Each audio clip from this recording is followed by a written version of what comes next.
లూకాసు వార్త 8వ అధ్యాయము 13వ వచనం. రాతి నేల నుండివారు ఎవరనగా, రాతి నేలన ఉండువారు ఎవరనగా, వినినప్పుడు వాక్యమును సంతోషముగా అంగీకరించువారు. ఏం చేస్తారు? వాక్యాన్ని సంతోషముగా చాలా హ్యాపీగా సంతోషంగా అంగీకరించేవారు. కానీ వారికి వేరు లేనందున కొంచెము కాలము నమ్మి శోధన కాలమున తొలగిపోవుదురు. ఇక డెఫినేషన్ ఏంటంటే శోధన కాలంలో వాళ్ళు ఖచ్చితంగా ఏమైపోతారని చెప్తుంది. తొలగిపోతారు. వాళ్ళు అవుట్ అయిపోతారు, బయటకు వచ్చేస్తారు. వాళ్ళు ఎట్టి పరిస్థితుల్లో నిలబడడానికి ప్రయత్నం చేయరు. వినేటప్పుడు చాలా హ్యాపీగా ఉండి శోధన కాలం ఏదైనా వచ్చినప్పుడు, వారు శోధించబడినప్పుడు ఆ శోధనలో నిలిచి గెలవాలి అనేటువంటి విశ్వాసం వాళ్ళకి రాదు. వాళ్ళు వాక్యమును వినేటప్పుడు వచ్చేటువంటి సంతోషాన్ని బట్టి శోధన కాలముకు ముందు కాలాలలో ఉన్న అనుభవాలతో వెళ్తారు. కానీ శోధించబడేటప్పుడు నేను దేవుని కొరకు ఈ పర్టికులర్ పరిస్థితుల్లో శోధనలో పడిపోకుండా, ఈ శోధించబడుతున్నాను కాబట్టి పడిపోకుండా నేను నిలబడాలి అనేటువంటి విషయానికి తగిన వేరు వాక్యపు లోపల లేకపోవడం వల్ల వాళ్ళు చెడిపోతారని బైబిల్ చెప్తుంది. 1 కొరింథీ పత్రిక 10వ అధ్యాయం చూడండి. కొరింథీయులకు రాసిన 1 పత్రిక 10వ అధ్యాయము 13వ వచనం చెప్తుంది, సాధారణముగా మనుషులకు కలుగు శోధన తప్ప మరి ఏదియూ మీకు సంభవింపలేదు. మళ్ళీ క్లియర్గా చెప్తుంది. శోధన అంటే ఎలాంటి శోధనలు ఉంటాయి మనుషులకి? సాధారణంగా మనుషులకు కలిగే శోధనలే తప్ప మరి ఏదియూ మీకు సంభవింపలేదు. ఒక మనిషిగా నీకు ఏ శోధనలు ఉంటాయో ఆ శోధనలు తప్ప ఎక్కువ శోధనలు మీకు ఉండవు. ఎక్కువ శోధనలు శోధించబడవు. కాకపోతే మీరు పోల్చుకునేటప్పుడు ఏమవుతారంటే, ఒక మనిషికి కొంచెం ఎక్కువ ఉన్నాయి, నాకు తక్కువ ఉన్నాయి, లేక నాకు వారికంటే ఎక్కువ ఉన్నాయి అనేటువంటి ఒక పోలికను బట్టి చాలా విపరీతమైనటువంటి శోధనల గురించి మాట్లాడతారు. సాధారణంగా మనుషులకు కలుగు శోధన తప్ప మరేదియూ మీకు సంభవింపలేదు. ఇంకా చెప్పాలంటే నా కెపాసిటీ ఎంతో ఆ కెపాసిటీకి తగ్గ శోధన దేవుడు నాకు ఎలా చేస్తాడు. మీరు సహింపగలిగినంతకంటే నువ్వెంత కెపాసిటీ భరించగలవో అంత కెపాసిటీ. కొంతమందికి చిన్న వయసులోనే పెద్ద శ్రమలు ఉంటాయి, ఎక్కువ శోధనలు ఉంటాయి. కానీ శ్రమలన్నీ శోధనలు కాదా రోయ్?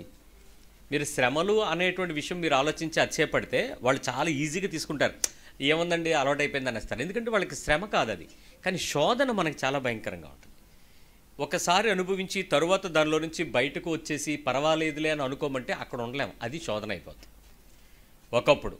కానీ శ్రమ ఏమవుద్దంటే, ఒకప్పుడు అనిపించాం కదా, ఇప్పుడు లేకపోతే ఏముంది, పర్వాలేదులే, దానిలో ఏమి పెద్ద లేదులే అని వదిలేస్తాడు. అది శ్రమకి శోధనకి ఉన్న అనుభవం. ఎగ్జాంపుల్ చెప్తాను. ఒక కుటుంబం మంచి లాయల్గా బతికినటువంటి కుటుంబం. వాళ్ళు తెల్లవారు లెగిస్తే కారులో తిరిగారు, బంగారాలు వేసుకున్నారు, ఎక్కడికి కావాలన్నా వాళ్ళకి ప్రీమియర్ షోస్ ప్లేస్లో నిలబడతారు, ఎక్కడికి వెళ్ళాలన్నా వాళ్ళు. కానీ అకస్మాత్తుగా వాళ్ళు ఆ స్థాయి కలిగినటువంటి ఆర్థిక స్థితిలో నుంచి చితికి బిజినెస్ కొలాప్స్ అయి టప్ అని నేల మీద పడిపోయారు. ఎవరు వాళ్ళకి కోఆపరేట్ చేయడానికి పిలవటానికి కూడా అవకాశం లేదు. కనీసం వాళ్ళ పిల్లలు ఎక్కడికైనా వెళ్ళాలి అని అంటే ఎవరి దగ్గరకో వెళ్ళి, ఏమండి ఒకప్పుడు ఈయన ఒక 100 టికెట్లు పంచేవాడు, ఇప్పుడు నాకు ఒక టికెట్ ఇవ్వండి అని అడుక్కునే స్టేజ్కి వచ్చేసాడు. బాధపడతారు కదా. ఇది శ్రమ, శోధన కాదు, శ్రమ. ఒకప్పుడు అనిపించి ఇప్పుడు పడిపోయిన పరిస్థితి. కానీ ఇప్పుడు అతను ఏమంటాడంటే, మనం వెళ్ళి ఏంటండి ఒకప్పుడు అని అంటే, అవన్నీ చూసాంలే బ్రదరు, దానిలో ఏముంది అని అంటాడు. వాడికి ఏం శోధన లేదు. వాడు ఏముంది, అదేం లేదండి మా పిల్లలకి మేము నేర్పిస్తానండి, పర్లేదులేండి అంటాడు. Hill B putting down. ఏం పెద్ద శోధనలో ఏమీ ఇబ్బంది పడరు, శ్రమలో ఇబ్బంది ఏం పడరు. శోధన ఏంటి తెలుసా? మనం వాడిలాగా అవ్వాలని, ఎలాగైనా అక్కడికి వెళ్ళాలా, ఎలాగైనా అలా నిలబడాలా, ఎలాగైనా అక్కడ కూర్చోవాలా, ఎలాగైనా వాళ్ళందరితోనూ ఎలాగొకలాగా ఒక్కసారైనా జీవితంలో. ఇది శోధన. వాడికి ఏం అనిపించదు, శ్రమ ఉన్న వాడికి అనిపించదు, కానీ శోధనలో ఉన్నాడు మాత్రం శోధించబడతాడు. ఇప్పుడు ఒకసారి ఆలోచిద్దాం. మనుషులకు కలుగు శోధనలు ఎలాంటి పరిస్థితుల్లో ఉంటాయో 9వ వచనం చదవండి. 10వ అధ్యాయంలోనే 9వ వచనం. 1 కొరింథీ పత్రిక 10వ అధ్యాయం 9వ వచనం. మనము ప్రభువును శోధింపక యుందుము వారిలో కొందరు శోధించి సర్పముల వలన నశించిరి. ప్రభువును అనే దగ్గర ఫుట్ నోట్ ఉంది చూడండి. ఏంటో క్రీస్తును. ఇది సర్పముల వల్ల శోధించిన కాలం ఎక్కడిది?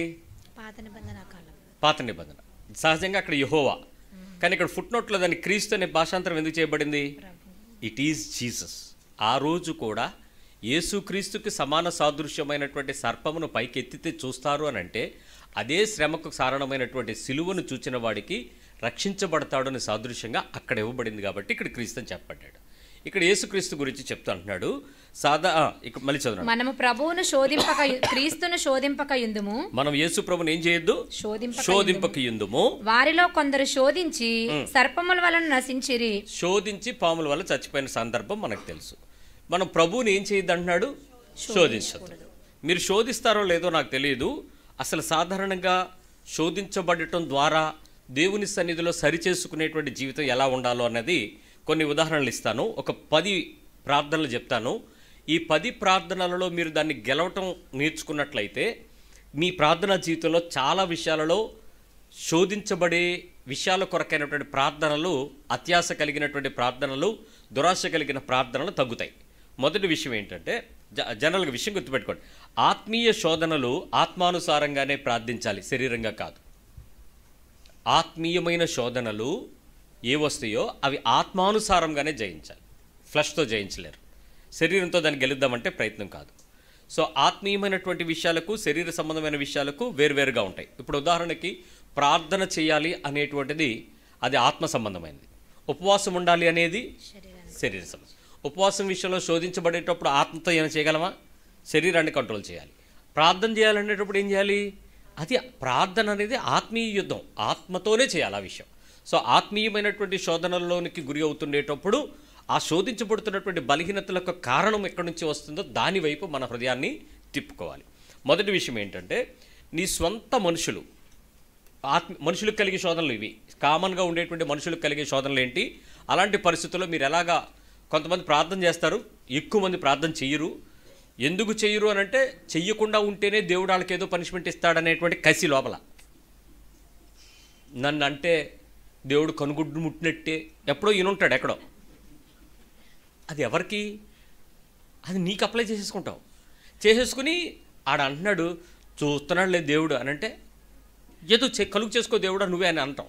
ఉదాహరణకి నీ సొంత జనము ఆస్తి కానీ ప్రాణ నష్టం కానీ నీకు కలిగిస్తూ ఉంటే నువ్వేం ప్రార్థన చేస్తావు? నీ ఆస్తి లాక్కోవటం, నీ హక్కు లాగేసుకోవటం, నీకు ఇవ్వాల్సింది ఇవ్వకపోవటం, పైగా నీ ప్రాణాన్ని చంపచూసే పరిస్థితి. ఇది 2 డిఫరెంట్ కండిషన్స్ కలిపి చెప్తున్నాను. నువ్వు చచ్చిపోతే బాగునని కోరుకోవటం, నీ ముందే మాట్లాడడం, దుమ్మట్టి పోను, పొరమెత్త, మట్టికొట్టు పోను, ఈ పదాలు వింటా ఉంటే నీకు లోపల నా జాబ్ కోరుకుంటున్నారు అనిపిస్తుంది కదా. ఎట్ ద సేమ్ టైం నీ ఆస్తి నీకు ఇవ్వాల్సింది, హక్కుగా నీకు ఇవ్వాల్సింది ఇవ్వకుండా నిన్ను ఏడిపించాలి, నిన్ను బాధ పెట్టాలి, నిన్ను దుఃఖపరచాలి అని అనుకుంటూ ఉంటే అప్పుడు నీ హృదయంలో వారిని ఏ విధమైనటువంటి ప్రార్థన చేస్తారు చెప్పండి? ఇప్పుడు శోధించబడతారా లేదా? ఏం ప్రార్థన చేస్తారు శోధించబడి? మీరేం చేస్తారు చెప్పండి? మీ ప్రాపర్టీ, మీ హక్కు, మీ లీగల్ రైట్, పైగా నీ చావు. దేవా ఏం అడగరా మీరు? శోధించబడేటప్పుడు మీకు మనసుకి వాళ్ళని దీవించాలని వస్తుందా? వాళ్ళని దేవుడు ఏమైనా పట్టుకుని పెట్టి కొట్టి తిట్టి ఏదైనా చేసి బుద్ధి చెప్పి నీకు ఇప్పించాలని కోరుకుంటావా? అబద్ధం ఆడకండి. ఖచ్చితంగా దేవుడు కలుగు చేసుకోవాలంటే నీ ఉద్దేశం ఏంటి? వాడికి బుద్ధి రావాలి కదా. బుద్ధి రాకుండా వెళ్ళిపోయి, అమ్మా నువ్వు నీతి తప్పుతున్నావు, నువ్వు క్రైస్తవుడివి, ఆమెకు అన్యాయం చేయకు అని అబీమెలెకుతో అబ్రహాం గురించి, శారా గురించి మాట్లాడినట్టు వెళ్ళి దేవుడు మాట్లాడితే మారిపోవడానికి అబీమెలెకులు ఉన్నారనుకున్నారేంటి? ఎవడోరా నువ్వు అని అడుగుతారు వీళ్ళు దేవుడు మాట్లాడితే. అలాంటి మనుషుల దగ్గరికి వాళ్ళు దేవుడు మాట వినరు. వాళ్ళు హిందువులు అనుకుందాం, లేదా ఇంకెవరు అనుకుందాం, వాళ్ళు అస్సలు వినరు కదా, నీ ప్రాపర్టీ నీకు ఇవ్వరు కదా. అలాంటి పరిస్థితుల్లో నీ హృదయంలో వాళ్ళకి మీరు శోధించబడేటువంటి అవకాశం మీకు ఇస్తారు, వాళ్ళని ఎలాగో ఒకలాగా. కానీ మీ హృదయంలో ఒక కఠినమైన సంతోషం ఉంటుందర్రా, కఠినమైన సంతోషం. గీర జల్ల కొడతాడు దేవుడు ఎప్పుడో, ఓపి పడుతున్నాను. నువ్వు శోధించబడ్డావు, నువ్వు ఆల్రెడీ శోధనలో పడ్డావు. నీ ప్రార్థనకు సమాధానం రాదు, ఎప్పటికీ నీ ప్రార్థన వినడు. మీరు అనుకోవచ్చు, ఆ ప్రార్థన మాత్రమే వినకుండా మిగిలిన అవసరతలన్నీ దేవుడు తీరుస్తాడా అనుకుంటే, ఆ ఒక్క తప్పు ప్రార్థన వల్ల, అంటే 10 ఆజ్ఞల్లో 9 చేసి 1 మీరితే 9 ఆజ్ఞల ఫలము ఉన్నట్టా పోయినట్టా? సో ఒక్క విషయంలో నువ్వు నీతి తప్పడం వల్ల 100 విషయాల్లో నువ్వు నీతి చేసినా కూడా నువ్వు పోగొట్టుకున్నట్టే. ఆత్మీయ ఫలం పోగొట్టుకున్నాం మనం. ఇది నీ మనస్సుతో ఒప్పుకోవాల్సిన పాపం. ఇది ఒక్క విషయంలో నువ్వు ఒక మనిషిని ప్రేమించకపోతే 99 మందిని నువ్వు ప్రేమించేసినా కుదరదు.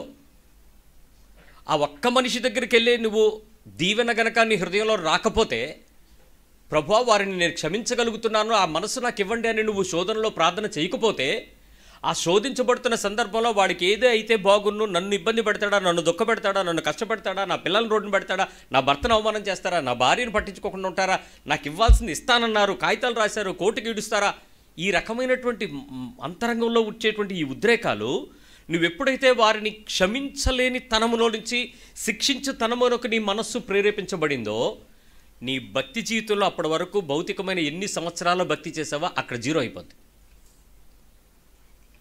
All the days become zero. నువ్వు ఫ్రెష్ క్రిస్టియన్ లైఫ్ స్టార్ట్ చేసుకోవాలి. ఇక నువ్వెంత రక్షణ పొందావో, ఎంత భాషలు మాట్లాడావో, ఎంత అద్భుతాలు చేసావో, ఎన్ని దర్శనాలు చూసావో, ఎన్ని ప్రేయర్సాలు నడిపించావో, ఎంత సువార్త చెప్పావో, ఎంత వాక్యం చేసావో, అంత సొల్లే, ట్రాష్, జీరో. నువ్వు అడగచ్చు, అదేంటి సార్ అనంటే, యేసుప్రభు మరి ఒకవేళ అలా వస్తే ఏం చేస్తాడు? అతనికి లీగల్ రైట్స్ ఉన్నాయి. అతడికి తీర్పు తీర్చడానికి 9 చోట్లకి తిప్పాల్సిన అవకాశం లేదు. కానీ తీరాడు, కానీ మాట్లాడాల. నువ్వేం చేయాలనుకుంటున్నావు అది చేయన్నాడు అంతే. సో మనం అదే చేయాలి. సో ఏ పరిస్థితుల్లోనైనా నీ స్వంత జనమును నీ హృదయంలో నుంచి ఆస్తిని బట్టి కానీ ప్రాణాన్ని బట్టి కానీ నష్టం కలిగించేటువంటి పరిస్థితులు ఉంటే వారిని క్షమించే మనస్సును గనక నువ్వు తెచ్చుకోకపోతే, నువ్వు శిక్షించే మనస్సుతో ప్రార్థించిన ప్రార్థన వల్ల నీవు నష్టపరుచుకుంటున్నావు. నీవు దేవుడిని శోధిస్తున్నావు. యేసుక్రీస్తుని శోధించడం వలన వచ్చే శిక్ష ఏంటి చెప్పండి? వారు యేసుని శోధించడం వల్ల ఏం జరిగింది? నశించిరి. సర్పమో లేకపోతే ఇంకోటో. ఆ సర్పము అని అంటే అక్కడ పాము, ఇక్కడ అపవాది. నువ్వు అపవాదికి చోటిచ్చావు కాబట్టి నువ్వు చనిపోతావు, నువ్వు నాశనం అవుతావు. నువ్వు బహుశా కోర్టులో గెలవచ్చు. ఐ రిపీట్, నువ్వు కోర్టులో గెలవచ్చు. నువ్వు లీగల్గా రైట్ తెచ్చుకొని డాక్యుమెంట్స్ నీ పేరు మీద వచ్చేయచ్చు. చూసావా, దేవుడు న్యాయం చేశాడని నువ్వు పెద్ద సాక్ష్యాలు అయిపోయి ఒక యూట్యూబ్లో ఒక 4-5 గంటలు వీడియోలు చేసేయచ్చు. కానీ నువ్వు దేవుని నీతి నుంచి తొలగిపోయినటువంటి ఒక పాపంగానే చూస్తాడు. పరిశుద్ధమైన దేవుడు పాపాన్ని ముట్టుకోలేడు. ఒక చిన్న విషయంలో నీ హృదయంలో ఒక వ్యక్తితో సమాధాన క్షమాపణ కాని శోధన ఏదైనా ఉంది అని అంటే యు ఆర్ కమిటింగ్ సిన్ అని అర్థం. చాలా జాగ్రత్తగా ఆలోచించుకోండి. క్రైస్తవ జీవితం ఒక గాజు బొమ్మ రోడ్డు మీద నడుస్తుంది. ఎవడైనా రాయేసి కొట్టినా నీకే ప్రమాదం, నువ్వు వెళ్ళి దేన్నైనా తగులుకున్నా నువ్వే పగిలిపోతావు, నీకే ప్రమాదం. అంత డెలికేటెడ్ ఫ్రాజిల్గా నీ ఆత్మరక్షణను కాపాడుకోవాలి.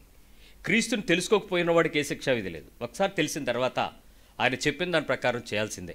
ఆయన చెప్పినది చేయడి అంతే.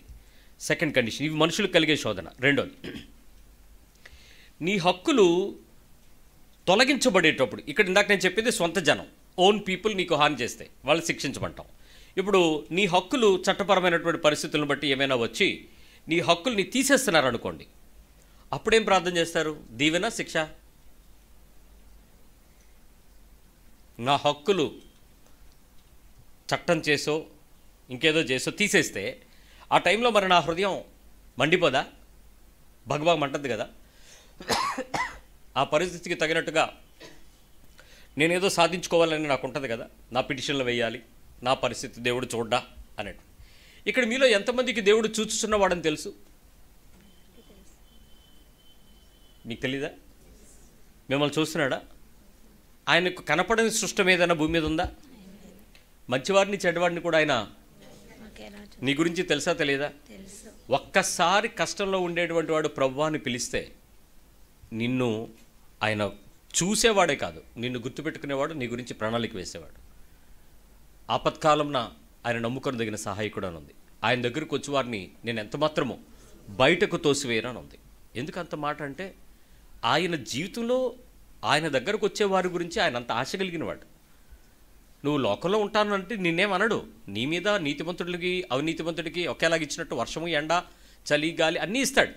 నీకు ఆహారం ఇస్తాడు, నీకు దీవెనిస్తాడు, నీకు పదవిస్తాడు, నీకు పరపతిస్తాడు, మర్యాద ఇస్తాడు, పిల్లల్ని ఇస్తాడు, సంతానం ఇస్తాడు, ఆశీర్వాదాలు అన్నీ ఇస్తాడు. కానీ రక్షణ లేకపోవడం వల్ల నిత్యత్వం పోగొట్టుకుంటాం. ఆ రక్షణ యొక్క భాగ్యమైన నిత్యత్వానికి భూమి మీద సిద్ధపాటు మనకుంది, క్రైస్తవుడికి ఉంది.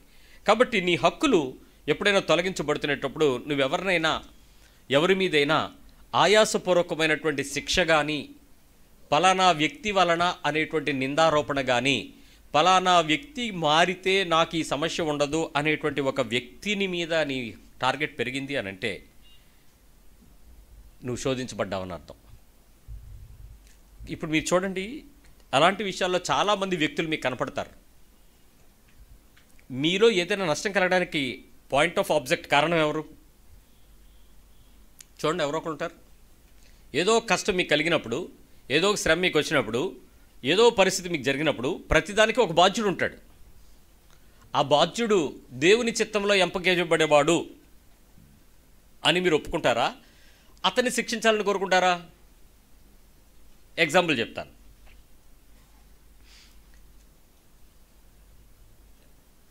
యేసుక్రీస్తుని పట్టించటానికి ఒక మనిషి కావాలి. పట్టించటానికి ఎవరు దొరికాడు? యోధా దొరికాడు. యేసుప్రభు బాధ ఏంటో తెలుసా? ఆడు పట్టకుండా ఉంటే బెటరు. నన్ను ఇంకోలాగా దేవుడు పట్టిస్తాడు, నా వల్ల ఇంకోటి చనిపోవటం ఎందుకు? అది యేసుక్రీస్తు వారి బాధ. యోధా చనిపోవటం యేసుప్రభుకి ఇష్టం లేదు.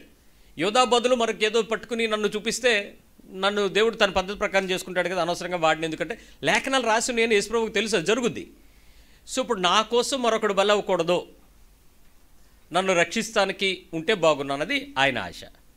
ఇక్కడ నీ విశ్వాసంలో మన క్రైటీరియాకి వచ్చి మన జీవితంలో పలానా వ్యక్తి కారణంగా నేను ఇంత నష్టపోతున్నాను అని నువ్వు చెప్పే పాయింట్ ఆఫ్ ఆబ్జెక్ట్ని అనవసరంగా అతను దీనికి కారణం అయ్యాడు ప్రభువా అతన్ని దీవించు అని ఎప్పుడైనా అడిగారా ఆ కారణమైన వ్యక్తిని?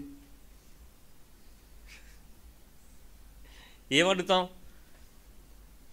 ప్రభువా ముట్టికయ్యి, అవసరమైతే ఆడు జారిపోవాలి అంతే, ఏదో పాయింట్ ఆర్డర్ జారిపోవాలి జాయింట్, తర్వాత ఏదైనా నువ్వు నాకు తోడు ఉన్నావు అంటే మాత్రం ఆడికి ఏదో.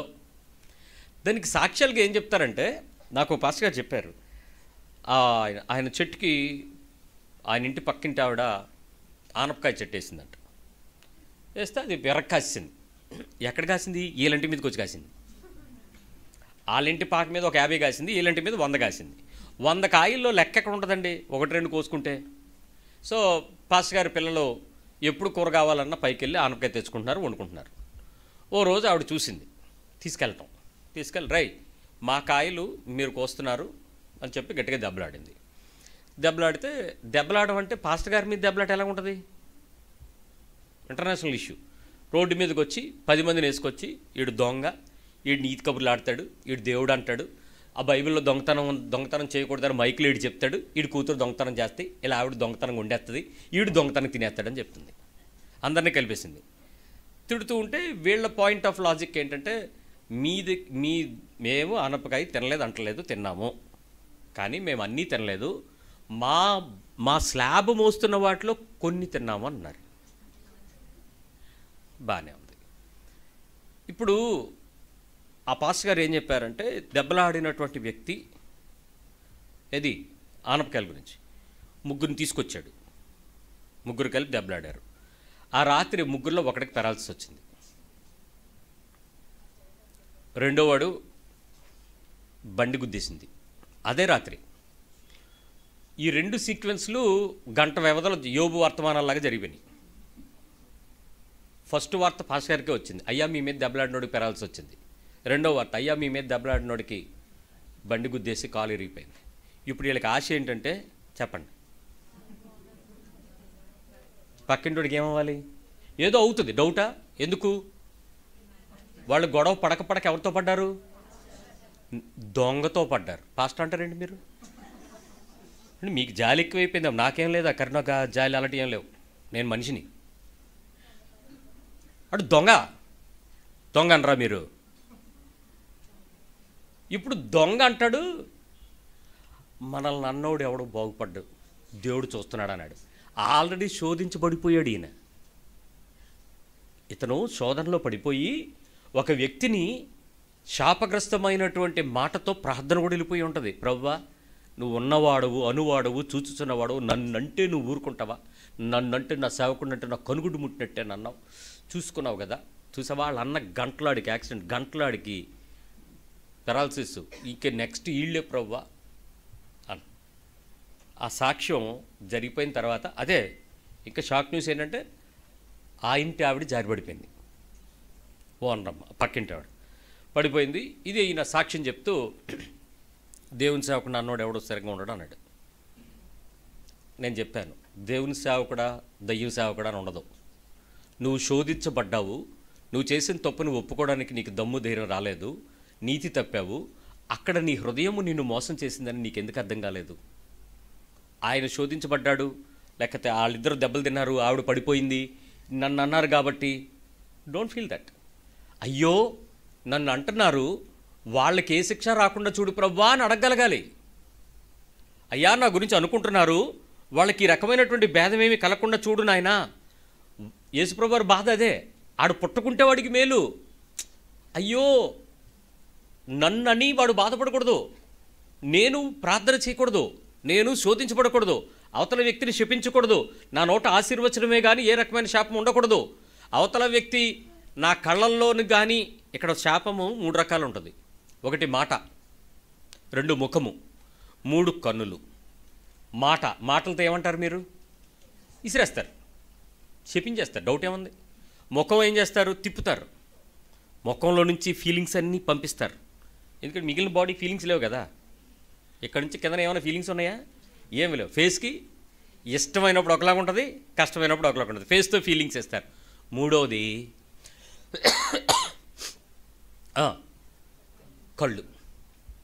కళ్ళతోనే. కొన్నిసార్లు ఎందుకు కళ్ళలో నిప్పులు వేసుకుంటున్నావు అంటారు. అంటే ఏంటి? కళ్ళలో నిప్పులు వస్తాయా? సూపే డిఫరెన్స్.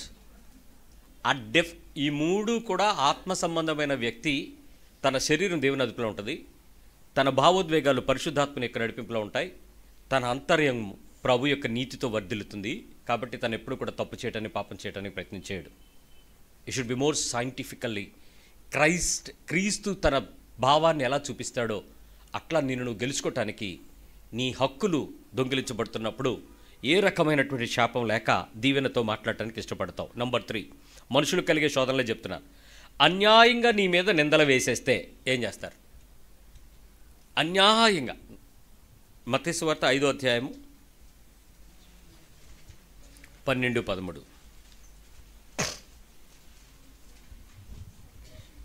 11. నా నిమిత్తము జనులు మిమ్మును నిందించి హింసించి మీ మీద అబద్ధముగా చెడ్డ మాటలెల్లా పలుకున్నప్పుడు మీరు ధన్యులు. ఎగ్జాక్ట్గా మీరేమవ్వాలి? ఇది ప్రభు మాట్లాడినటువంటి ఈ మాటలు కొండ మీద ప్రసంగం చేస్తున్నటువంటి ప్రారంభాధ్యాయాలు. ప్రారంభం నుంచి మాట్లాడాడు. అంటే జీసస్ తన పరిపూర్ణమైన దేవుని ఉద్దేశాన్ని ప్రజలకు ప్రబోధించేటప్పుడు మెయిన్ ఎజెండా చెప్పాడు. మనం ఏదైనా ఒక విషయాన్ని కంపెనీని ట్రస్ట్ని ఫామ్ చేసేటప్పుడు మనం కొన్ని బైలాస్ రాసుకుంటాం, మిషన్ స్టేట్మెంట్ రాసుకుంటాం. ఇది నా గోల్, నా ఎయిమ్స్ అండ్ ఆబ్జెక్ట్స్. అట్లా యేసుక్రీస్తు వారు ఈ మొదట 13 విషయాలు కూడా దట్ ఈస్ హిజ్ ఎజెండా. ఏది? ఆత్మ విషయమే. దీనిలో 3 నుంచి 11 వచనాలు 12 వచనాలు కలిపితే that is Christian agenda, Christ's agenda. ఈ విషయాలపై ఆత్మీయమైనటువంటి దీవెనల కొరకు నేను ప్రకటించబోతున్నాను అనేటువంటి విషయాన్ని తీసుకొచ్చాడు. ఇప్పుడు లోకంలో ఉండేటువంటి ఎజెండాలు ఏంటి? వాళ్ళు ఎందుకు పార్టీ పెట్టారో తెలీదు, ఎవరితో కలుస్తారో తెలీదు, ఆ తర్వాత సిద్ధాంతాలు ఏమవుతాయో తెలీదు. ఒకప్పుడు నేను అది అంటాడు, ఇంకోసారి ఇంకోటి అంటాడు. మొత్తానికి అందరూ కలిసిపోయి ఏం కావాలో వాళ్ళకే తెలియదు. కానీ క్రైస్తవ అలా కాదు, ఇలాగే ఉంటాను, ఇది బోధిస్తానని ప్రారంభించినటువంటి ఆత్మవిషయమే దీనత్వం దగ్గర నుంచి 12వ వచనం ముగింపు వరకు అతని ఎజెండాని అతను 200% చేసి చూపించాడు. చూసుకోండి బైబిల్ అంతా. ఇప్పుడు 11, 12 మనతో చెప్తున్నాడు ఏమని? నా నిమిత్తము జనులు మిమ్మల్ని నిందిస్తారు, హింసిస్తారు, అబద్ధంగా చెడ్డ మాటలెల్లా పలుకున్నప్పుడు మీరు ధన్యులు, సంతోషించి ఆనందించుడి, పరలోకమందు మీ ఫలము అధికమగును. భూమి మీద మీకు పరలోకమందు మీ ఫలం అధికమే, భూమి మీద మీకు. సంతోషించి ఆనందిస్తారా? కేసు పెడతారా? ఎలాగైనా ఒక రౌండ్ ఇద్దామని చూస్తారా? ప్రభువా నన్ను ఆనందించడానికి సహాయం చేయను ఆయన, రోజు ఎక్కడ దెబ్బలు తింటాను ప్రభా, నాకు ఓపిక ప్రభా అని అడుగుతావా? సంతోషించి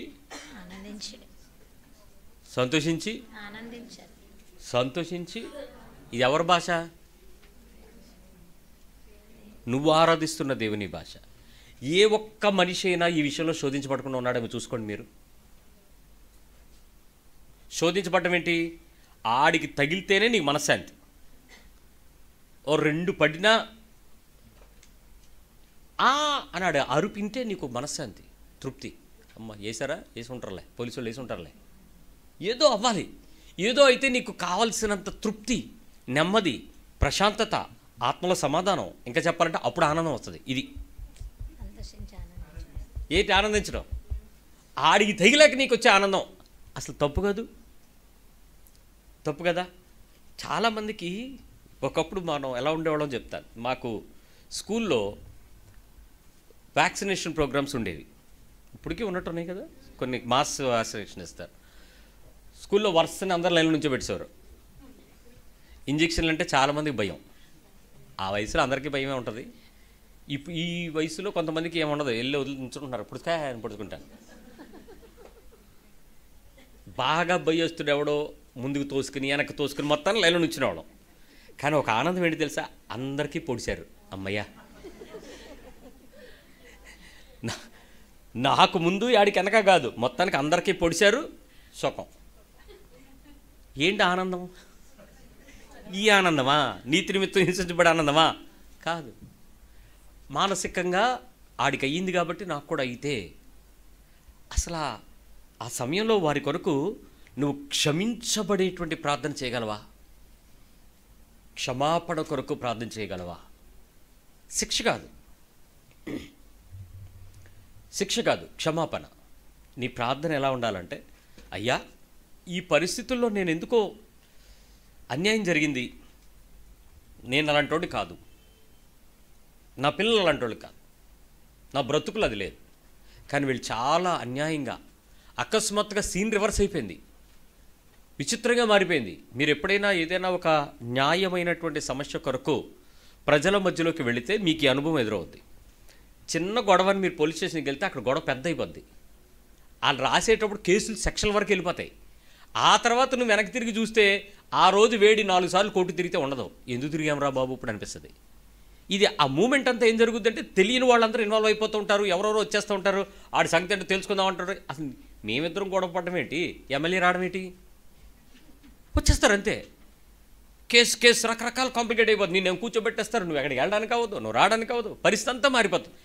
కళ్ళ ముందు సీన్ అంతా రివర్స్ అయిపోతూ ఉంటుంది. న్యాయం ఎక్కడ దొరుకుతుంది అని వెళ్తే అక్కడ ఏముంటుందంటే బైబిల్ చెప్తుంది, అన్యాయమే దొరుకుతుంది. కాబట్టి అలాంటి సందర్భాలు నీకు జరిగినప్పుడు, ఈరోజు మీరు చూస్తున్నట్లు నేను ఎవడైనా కర్రలు పట్టుకుని వెళ్తున్నాను, చంపేస్తాననే వాళ్ళకి, క్షమించేస్తాననేవాడికి, యేసు ప్రభువుకి సాతానికి ఉన్నంత తేడా ఉంది. మీరు ఈరోజు చూస్తున్న వాళ్ళలో రెచ్చిపోయి నాయకులుగా మారిపోతానికి ప్రయత్నం చేస్తున్నటువంటి కొంతమంది నాయకులు ఎవరినైనా సరే ఊరుకోం, అంతు తేల్చేస్తామంటున్నారు. యేసు ప్రభు చెప్పిన బోధ కాదు అది, సాతాను బోధకుడు. ప్రభు కొరకు ఏదో చేసేస్తామని చెప్తూ వాక్యానికి వ్యతిరేకమైన ప్రవర్తిస్తుంటే మనకు కూడా కొన్నిసార్లు కొంచెం సూతంగా ఉంటుంది. అలాంటి వాడు ఒకడు ఉంటే మనలాగా పోలే ఎవడు తిరగబడిపోయినట్టు తిరగబడుతున్నాడు, లాస్ట్కి ఆడి దెబ్బలు ఆడుతుంటాడు, ఇంకెవడు తినడం, బొచ్చే గొరిగారు, తర్వాత ఇంకేదో చేస్తారు. రకరకాల పరిస్థితులు వస్తాయి. But to be frankly speaking, అలాంటి సమస్య వచ్చినప్పుడు క్షమాపణ కొరకైన ప్రార్థన పెరగాలి. ప్రభువా, వారు తెలిసి చేసినా తెలియక చేసినా నా మీద అన్యాయంగా నిందలు వేశారు, మరి ఈ సమయంలో నేను ఆనందించే మనసు నాకు రావట్లేదు, నేను చేయలేని దానికి ఒప్పుకోలేకపోతుంది, నా లోపల పొడుచుకుంటున్నాను. నువ్వు అనడానికి నేను ఫీల్ అవ్వనండి, నేను అనలేదు కాబట్టి ఫీల్ అవుతాను అంటాం కదా, అదే నిందలు వేసేటప్పుడు ఆనందించాల్సిన సందర్భం. నువ్వు అనవు కాబట్టి ఆనందించాలి. నేను అలాంటోడు కాదు కాబట్టి నేను నవ్వుతాను, కానీ నేను ఎప్పుడు దుఃఖపడతాను? నేను అలాంటోడిని అయ్యి నువ్వంటే కప్పుకునేటప్పుడు దుఃఖపడతాను. శోధించబడడం అంటే ఏ పరిస్థితుల్లోనైనా తిరుగుబాటుకి నాకు ఏదైనా ఒక ఆయుధం ఇవ్వు ప్రభువా అని అడగడం. ఆయుధం కాదు, నేను ఆనందిస్తూ ఆ శ్రమలను చూసినప్పుడు ప్రభువుని సిలువపై చూసి ఆనందించగలగాలి అని నేర్చుకోవటం. 4, అక్రమంగా నీ పరువు మర్యాదలకు నాశనం చేయటానికి తోడ్పడినప్పుడు. నీ పరువు, నీ మర్యాద, మనుషులు బతికేదే కనపడి నీ రెండింటి కోసమే. ఎక్కడున్నాయి మీ పరువులు? ఎక్కడున్నాయి మీ మర్యాదలు? ఎక్కడున్నాయి? అదేంటో తెలియదు, కానీ ప్రతి ఒక్కళ్ళకి టన్నులు ఉంటుంది ఈ పరువు మర్యాద. ఎక్కడుందో తెలియదు, ఎంత ఉందో కూడా తెలియదు. మా పరువు తీసాడు అంటాడు. ఇప్పుడు ఈ అమ్మాయి ఇంకో అబ్బాయిని పెళ్లి చేసుకుంది, వీళ్ళు పరువు పోయిందంటే ఎక్కడ పోయింది? పెళ్లి చేసుకోవడం పరువు పోవడమా? ప్రపంచమంతా మ్యాట్రిమోనీలతోనే నిండిపోయింది, డేటింగ్ యాప్లతోనే ఇప్పుడంతా. మరి పెళ్లి చేసుకోవడానికి ఇన్ని తిప్పలు పడుతూ ఉంటే పెళ్లి చేసుకుంటే పరువు తీసేయడం ఏంటి? పరువు అనే పదం దేంతో వాడుతున్నారంటే వాళ్ళ సామాజిక వర్గం లెక్క కులం. మా కులం తక్కువ, కులహీనమైన అనేటువంటి పదాలకు వెళ్తున్నారు. ఇది మనుషులు ఏర్పాటు చేసుకున్నది కానీ దేవుడు ఏర్పాటు చేసిందా? కాదు కదా. కాబట్టి ప్రతి సందర్భంలో అక్రమంగా ఉండేటువంటి ఈ పరువు మర్యాదలు నాశనం అవుతున్నాయి అని నీకు అనిపిస్తున్నప్పుడు నీ హృదయం అటువైపు శోధించబడకుండా వాళ్ళకి సహాయం చేయి ప్రభు అని ప్రార్థన చేస్తావా? అలా తీసేసే వాళ్ళకి God you please help them అని అడగగలవా? So that they can reveal the truth, they understand the reality lot. వారి కన్నులు తెరవని. ఈ ప్రణయ్ మరియు అమృత ఇప్పుడు వాళ్ళ ఫాదర్ బతుకుండుంటే, ఏం పేరు? మారుతీరావు. బైబిల్లో పేర్లు గుర్తురావు గారి బాగా గుర్తొస్తాయి. మారుతీరావు గారి విషయంలో ఇప్పుడు ఆయన ఏమైనా రిగ్రెట్ అవడానికి అవకాశం ఉందంటారా? ఎందుకు లేదు? ఆయన భూమి మీద లేడు. మరి అప్పుడు దాచుకున్న పరువు ఆయన చచ్చిపోయినప్పుడు ఏమైంది? ఆయనతో పడిపోయింది. ఇలాగే ఉంటాయి. అతనికి ఇది పరువు సంబంధమైన విషయం కాదు, ఒక వ్యక్తిత్వానికి సంబంధించిన విషయం. దీనిలో నా నష్టం అయితే ఏమీ కాదు అని కొన్ని విషయాలు తన హృదయాన్ని సిద్ధపరచుకునే లాంటి కొరకు అయినటువంటి ప్రార్థన అతని గురించి ఎవరైనా చేసి ఉంటే ఖచ్చితంగా అతని జీవితంలో దేవుడు ఏదైనా చేసి ఉండేవాడు. ఇక్కడ ప్రజలందరం మనము చాలా భయంకరంగా శోధించి సంపుతావా సస్తావా దిశ కేసులో అందరిని ఏం చేస్తాం మనం? నిజం తెలుసా, మీరందరూ సుప్రీంకోర్టు జడ్జిలే. ఆ ఒక్కరోజుకి అందరి జడ్జిమెంట్ ఏంటి? చావాలి, సజ్జనార్ గారు చావాలి, కలవ చేసుకోవాలి, ఎస్ఐ ఎన్కౌంటర్ చేసి చంపాలంతే. నువ్వు చంపకపోతే నీ కెపాసిటీ లేదు అన్నోళ్ళు కూడా ఉన్నారు. ఈ టెర్రరిస్టుల గురించి కూడా అదే. చంపారా లేదా? ముందు చంపండి, తర్వాత చూద్దాం. ఆ చంపండి అనేది అనుకుంటే సచ్చాడా కాదు, చచ్చాడా అదో తృప్తి లోపల. ఏది? సావు, సంపుట, శిక్ష, పరువు. వాళ్ళ కొరకు ప్రార్థన చేయడానికి నీ మనసు ఎప్పుడైనా లెగ్గలదా? ఇది బయట వాళ్ళకి వెళ్ళకండి, మనుషులుగా మనకు ఉండేటువంటి శోధనలు, ఎమోషన్స్. ఎవ్రీడే లైఫ్లో శోధించబడేటువంటి విషయాలలో చేసే ప్రార్థనల్లోనే సరిచేసుకోగలిగే లక్షణం మనకు కావాలి. మనం కరెక్ట్ అవ్వాలి. ఆ కరెక్షన్ సరిగా లేకపోవటం వల్ల చాలామందికి మన మీద ఈ శిక్ష ఒకదాని మీద ఒకటి అక్యుములేట్ అయిపోతూ ఉంటుంది. ఇది నేను ఇంకా గట్టిగా చెప్పాలంటే, ఆఫీస్లో మిమ్మల్ని చీప్గా చూసేటువంటి, మీ పనిచేసే ప్రదేశాలలో మిమ్మల్ని నిర్లక్ష్యంగా చూసేటువంటి, మిమ్మల్ని లక్ష్య పెట్టనటువంటి మనుషుల మధ్యలో మీరుంటే మీకు ఈ ప్రాబ్లం తెలుస్తుంది. వాళ్ళ సంగతి నాకు ఎందుకు, నా డబ్బులు నాకు వస్తున్నాయి, నేను హాయిగా పనిచేస్తాను అనండి. ఒకసారి రాదు, మనసు రాదు. నేనేమన్నా దయాదాక్షణ్యకి పనిచేస్తున్నానా? ఆడు ఏంటి నన్ను పురుగులా చూస్తాడేంటి, నన్ను పట్టించుకోరేంటి, నేను మాట్లాడితే మా ముఖం తిప్పేస్తుందేంటి, అసలు ఆవిడికి ఏమనుకుంటుంది అది? అదంతా వద్దు. ఆవిడ నిన్ను ప్రేమించలేకపోతుంది, నువ్వు ఆమెకు దేవా నీ సహాయం ఇవ్వని అడగమంటున్నాడు దేవుడు. అడుగుతావా? పారిపోయి కొత్త ఉద్యోగం ఎత్తుక్కోవు. శోధించబడిపోయావు. శోధించబడినప్పుడు దేవుని సహాయం తీసుకుని నువ్వేదో గెలుస్తాననుకుంటావే, నీకు ఏదో గెలిచిన దానివల్ల దేవుని సమాధానం కాదది. నువ్వు ఓడిపోయినప్పుడు దేవుడు నిన్ను సిగ్గుపరచుకుని ఉండడానికి నీకు ఇచ్చినటువంటి మరొక దీవెన. ఆ దీవెనలు ఆస్తులు కావు. రేపటి దినము దేవుని దగ్గర నీతి తప్పిపోవడానికి ఉపయోగపడతాయి అవి. నేను నీకు ఈ శోధన ఇచ్చాను, దాన్ని గెలవాలనుకున్నాను. నువ్వు దాన్ని ఓడిపోయి నేను ఓడిపోతాను, నేనేం చేయలేకపోతున్నాను అంటే నిన్ను సిగ్గుపరచడం దేవుని చిత్తం కాదు. కాబట్టి నీకు ఇంకో చోట పెడతాడు, ఇంకో ప్లేస్ ఇస్తాడు. అలాంటి పరిస్థితుల్లో నువ్వు దిగజారటం దేవుని ఉద్దేశం కాదు, నువ్వు గెలుచుకుని పైవెట్లకి ఎక్కడం దేవుని ఉద్దేశం. ఎవ్రీ శోధనలోనూ నువ్వు ఇంకా ఇంకా ఇంకా పైకెళ్ళి సువర్ణమూలే మారాలని దేవుడు కోరుకుంటాడు. మనమేమో ఓడిపోతున్నాము అన్న విషయం కూడా లేక, శోధించబడిపోయావు అనే విషయం తెలియక దేవుని దగ్గరికి వెళ్ళి ఆడికి ఏదో ఒకటి చేసే అని చెప్పి నీ హృదయంలో తీవ్రమైనటువంటి ఆక్షేపణలు చేస్తావు. 5, శత్రువుల సహాయం అడిగితే ఏం చేస్తారు? శత్రువు వచ్చి నిన్ను సహాయం అడిగితే ఏం చేస్తారు? చేస్తావా? నిరాకరిస్తావా? సైలెంట్గా ప్రార్థన చేస్తావా? శత్రు సహాయం. శత్రువు నిజానికి క్రైస్తవుడికి శత్రువు అనేవాడు ఎవడున్నాడు? ఎవడన్నా ఉన్నాడు అంటే వాడు క్రైస్తవుడు కాదు. నిజానికి క్రైస్తవుడికి ఉన్నంతమంది శత్రువులు ఇంకెవడ ఉండడం నిజానికి, రియల్లీ. ఇంతకీ విషయం ఏంటంటే, బయటంతా మిత్రులే, ఇంట్లోనే శత్రువులు ఉంటారు. ఈ ఇంట్లో ఉండే శత్రువులను జయించడం ఎవడ వల్ల కాక ప్రార్థన మౌనంగా చేస్తూ అక్కడ మాత్రం తలుపేసుకుంటారండో వీళ్ళు. ఒత్తప్పుడు దేవుడు చెప్పిన ప్రార్థన కాదు అది. ఆ శత్రువు కొరకు ప్రార్థన చేసినప్పుడు తలుపేసి ప్రార్థన చేస్తారు. సరే, శత్రువు సహాయం అడిగితే యేసుప్రభు ఏం చేస్తాడు? నేను ఆయనకి ఇష్టమైనటువంటి సేవకుడను, ఆయన నన్ను ప్రేమిస్తాడు, నేను ఆయన నీతిని నెరవేరుస్తున్న సేవకుడను, నా పక్కన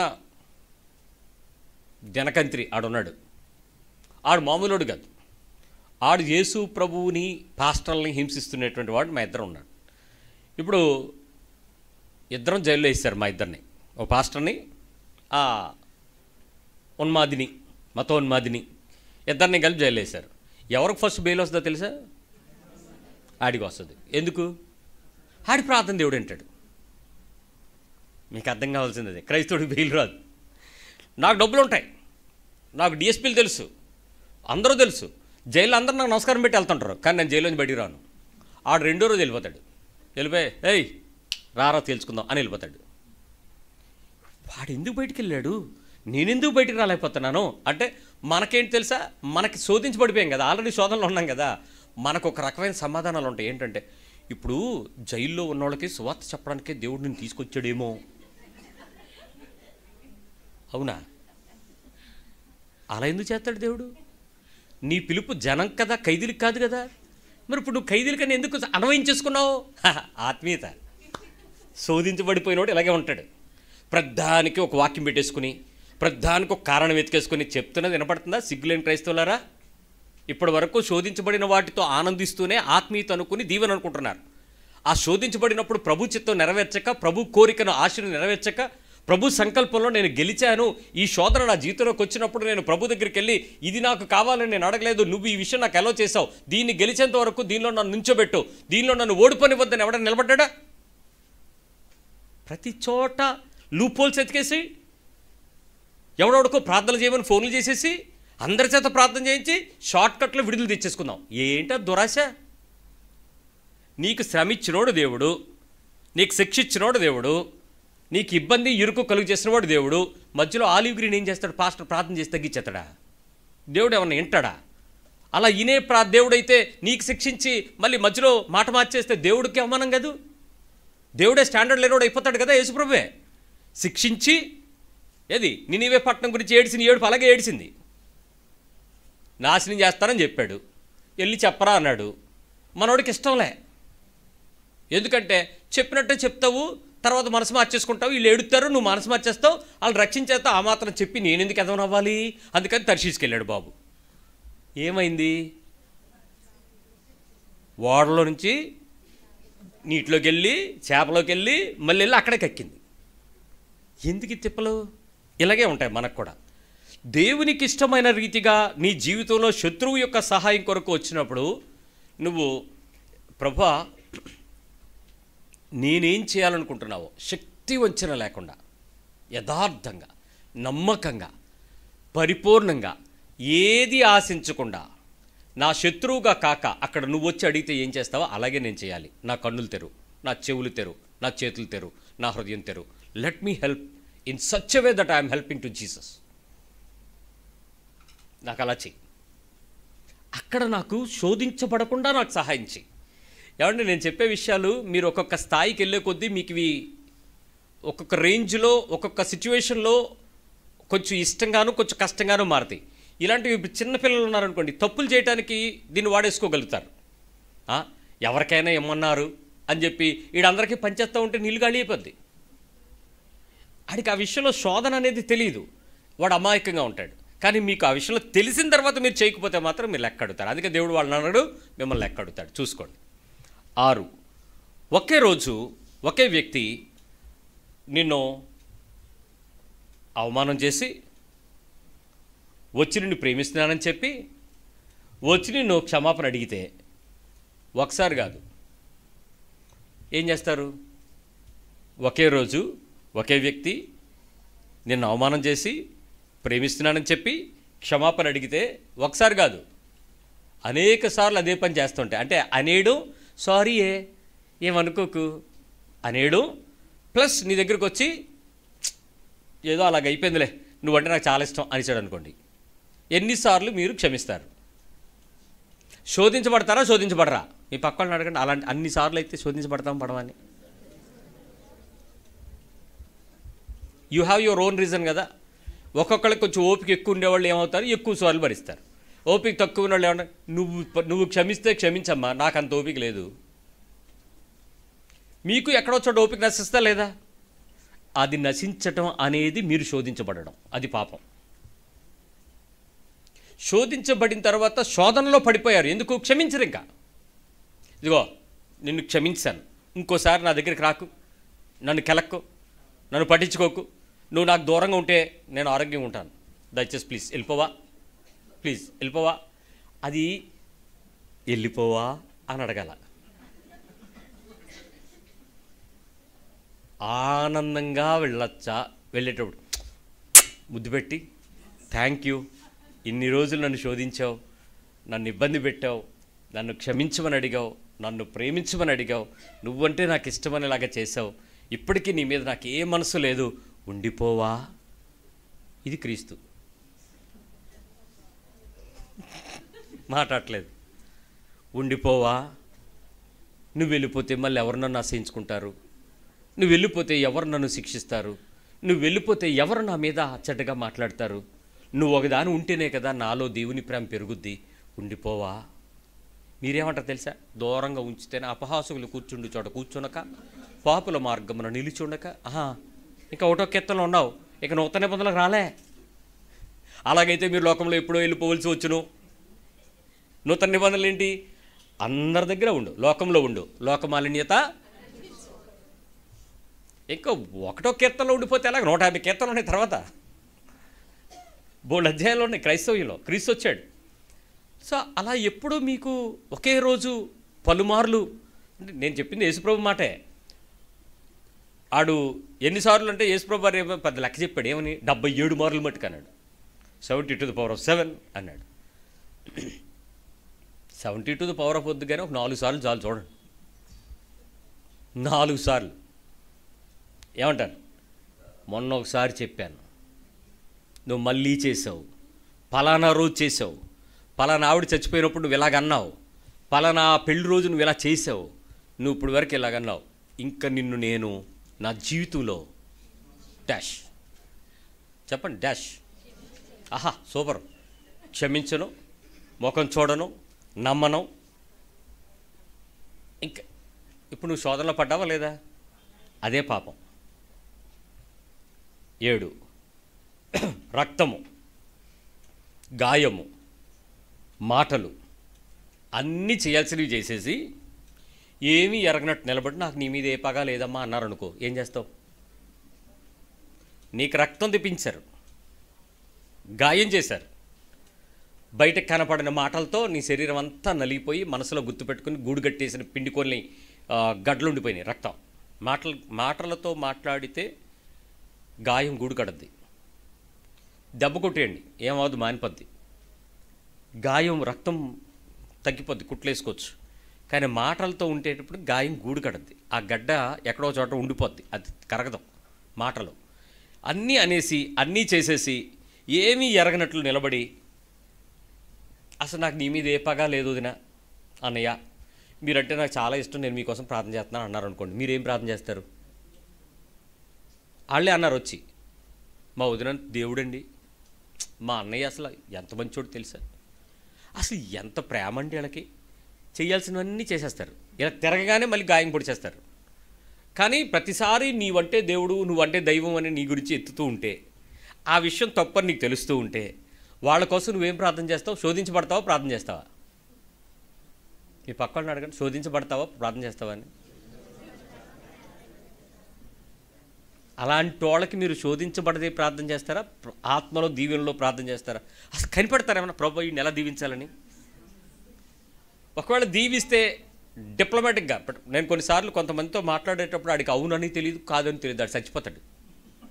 అన్న నువ్వేమన్నావు అనంటే అది నీ ఇష్టం, నేను నీకు అవునని చెప్పను, కాదని చెప్పను, దేవుని చిత్తం అని చెప్పను, కాదని చెప్పను. కానీ వాడికి అది అర్థమయ్యేటప్పుడు ఎలాగ అర్థం అవుతుందంటే, ఆడికి ఏదో సమస్యకు సొల్యూషన్ వచ్చినట్టు ఉంటుంది, కానీ ఏది ఆన్సర్ రాదు, ఏం చేయాలో తెలియదు, ఇరుక్కుపోతాడు. ఆడు మళ్ళీ ఒక రోజు ఫోన్ చేసి, అన్న మొన్న ఏదో చెప్పారు అన్నాడు. అదేదో నాకు గుర్తులేదురా అంటాను నేను. తెలుసు, గుర్తుంటుంది. అంటే ఆ డిప్లొమాటిక్గా మాట్లాడటం కొన్ని సందర్భాల్లో అవసరం. ఈ వ్యక్తి అలా మాట్లాడేటప్పుడు అవతల వ్యక్తిని ఏది నిన్ను గాయపరిచి, నిన్ను రక్తం కళ్ళ చూచి, నీ మాటల చేత గూడు కట్టించేలాగా చేసి దుఃఖపట్టి, నాకే పగ లేదు నీ మీద, నేను నిన్నెంతో ప్రేమిస్తున్నాను, మీరు నిజంగా దైవ సమానులు మాకు అని మీ దగ్గరికి వచ్చి నటిస్తే అవతల వ్యక్తులతో మీరు శోధించబడకుండా వారిని దీవించగలరా? ప్రార్థించగలరా? వారిని ఆశీర్వదించగలరా? ఏమనిపిస్తుంది ఆ టైంలో మీకు? ప్రార్థన చేస్తారా? ఇది ఎవరు మాట్లాడట్లేదు. అప్పుడు మీరు ఇందాక నేను చెప్పిన డిప్లొమాటిక్ ప్రార్థన చేస్తారు. ప్రభువా వీడిని బాగా దీవించే. అది ఏంటి అర్థం? బాగా దీవించే అంటే ఆ దీవెనలో ఏముండాలి? ఆడికి ఆడు చచ్చిపోవాలి. నన్ను ఏమన్నాడో ఆడికి అంతకు రెండింతలు అయిపోవాలి. ప్రార్థన మాత్రం ప్రభువా దీవించు. హృదయం ఏంటి? అది దేవుడు చూస్తాడు. అక్కడ శోధించబడుతున్నావు లేదా చూస్తాడు.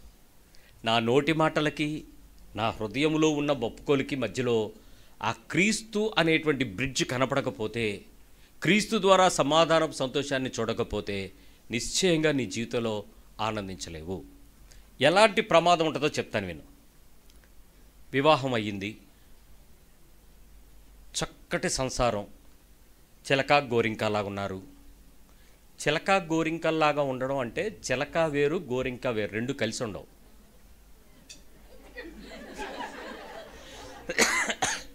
కానీ చిలక గోరింక అనే ఉపమానం ఏంటంటే, చిలుకలు ఎప్పుడు రెండు కలిసి ఉంటాయి, గోరింకలు ఎప్పుడు కూడా రెండు కలిసి ఉంటాయి. మనం రెగ్యులర్ చూస్తే ఆ రెండు చిలుకలు ఉండేటప్పుడు అవి జతకట్టిన తర్వాత ఇది దాని ముక్కును పొడిచి అది దీని ముక్కును పొడిచి ఇద్దరు తెగ లవ్ బోర్డ్స్ లాగా ఉంటారు చూసారా? గోరింకలు కూడా అలాగా ఉంటాయి. అంటే చిలకల్లాగా గోరింకల్లాగా ఉండమని అర్థం. చిలక గోరింక కాదు. అర్థాలు సరిగ్గా అర్థం కాక అందరూ అంటున్నారు నాకేదో అర్థమైందని వాగేస్తే ఇలాగే ఉంటుంది. సో చిలకల్లాగా గోరింకల్లాగా ఉంటున్న కుటుంబంలో అకస్మాత్తుగా ఏదో సమస్య వచ్చి వారిద్దరు విడిపోయారు. They got separate. మ్యూచువల్ సపరేషనో డైవర్సో అయిపోయింది, వెళ్ళిపోయారు. వాళ్ళిద్దరూ సపరేట్ అయిపోయారు. ఇప్పుడు ఇంకొక కుటుంబం వివాహం చేసుకున్నారు. వాళ్ళ ఇంట్లో చక్కటి పరిశుద్ధ వివాహం గ్రాండ్గా జరిగింది. ఈ డైవర్స్ అయిపోయినటువంటి ఈ కుటుంబం ఉంది చూసారా, ఈ ఇద్దరు విడిపోయినటువంటి కుటుంబం ఉంది కదా, ఆ కుటుంబం వారు ఈ కొత్తగా పెళ్ళైనటువంటి కుటుంబాన్ని చూసేటప్పుడు వాళ్ళ హృదయంలో నిజమైన దీవెనలు పలుకుతారా? ఏముంటుందో చెప్పండి. ఇప్పుడు లోపల నొప్పే దీవెన, ఆశ నిరాశ. నా ఇంట్లో అవ్వలేదో దాని ఇంట్లో ఎందుకు అవుతుందో అన్న దుఃఖం కదా నీకు. ప్రార్థన ఎలా చేస్తారు తెలుసా? దీవెన ప్రార్థనే, కానీ లోపలేంటి? చేసుకుని ఎవడ సుఖపడ్డాడు ప్రభువా అంటే అర్థం ఏంటి? యేసు ప్రభు చెప్తున్నది తీసే, నా ఇంట్లో ఎడగొట్టినట్టు ఎడగొట్టే, ఉంచుకో. ఉద్దేశం అది కాదు. పదాలన్నీ ఏంటి? ప్రభువా వారిని ఆశీర్వదించు, సంతోషింపచేయి. అంటే ఇక్కడ దేవునికి నీకు మధ్యలో క్రీస్తు యొక్క పరిపూర్ణ వాక్యానుసారమైనటువంటి శోధన గెలవలేక చాలామంది గెలుపులను ఆశీర్వాదాలను ఓర్చుకోలేని మనస్సు కలిగిన వారము, మనము శోధించబడిన వారము. ఇవే ప్రార్థనలో మార్పులు వస్తాయి. నెంబర్ 8, బాగా దుఃఖం, ఒంటరితనం, నష్టం ఉండి, బాగా దుఃఖము, ఒంటరితనము, నష్టము నీకుండి, నువ్వు ఏ హెల్ప్ అడుగుతున్నా ఎవరూ సహాయం చేయట్లా, కానీ కెపాసిటీ ఉన్నవాళ్ళు నీ చుట్టూ ఉన్నారు. నీ మనుషులు ఉన్నారు, నీ దగ్గర సహాయం పొందిన వాళ్ళు ఉన్నారు. పనిలో పని ఎలాగూ వీడు బర్బాత్ అయిపోయాడు, పడిపోయాడు, చెడిపోయాడు కాబట్టి వీడి దగ్గరికి మనం వెళ్ళక్కర్లేదులే, వీడితే ఏంట్రా అని లక్ష్యం వదిలేసిన వాళ్ళు కూడా ఉన్నారు. ఇప్పుడు నువ్వు ఆత్మ సంబంధం అయితే, ఏది నీ ఒంటరితనంలో, నీ దుఃఖంలో, నువ్వు నష్టపోయిన పరిస్థితుల్లో ఉండి సహాయ నిరాకరణ జరిగిస్తూ ఉండేటప్పుడు వారి కోసం నువ్వేం ప్రార్థన చేస్తావు?